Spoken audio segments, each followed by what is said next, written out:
ऐका ना, एका कलाकारासाठी सर्वात मोठी भीती कोणती असते माहितीये?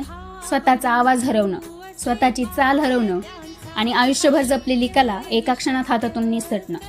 देऊळ बंद 2 चित्रपट सगळ्यांच्या भेटीला आलाय, पण तुम्हाला माहितीये का, याची तयारी सुरू असताना त्या सिनेमात स्वामी समर्थांची भूमिका कोण साकारणार याची चर्चा सगळीकडे सुरू होती. पण त्या काळात मोहन जोशी खूप आजारी होते. त्यांनी स्वामी समर्थांच्या भूमिकेसाठी थेट नकार दिला होता. ते म्हणाले होते, मी अभिनय बंद केलाय असं समजा, कारण त्यांना पॅरालिसिस झाला होता. त्यांना बोलताही येत नव्हतं ना त्यांना चालताही येत नव्हतं. ते फक्त 2च पावलं चालू शकत होते. पण इथे एक माणूस ठामपणे उभा राहिला, तो म्हणजे प्रवीण तरडे.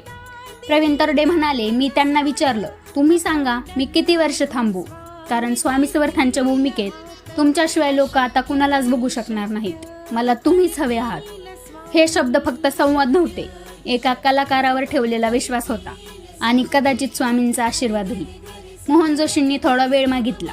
1.5 वर्ष. हो, तब्बल 1.5 वर्ष त्यांनी या भूमिकेसाठी अथक प्रयत्न केले. तोंडात पेन्सिल ठेवून त्यांनी बोलण्याचा सराव केला. पुन्हा शब्द उच्चारायला शिकले, चालायला शिकले.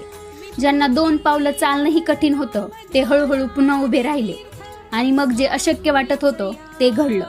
ते बोलू लागले, चालू लागले आणि पुन्हा एकदा पडद्यावर स्वामी समर्थ बनून उभे राहिले.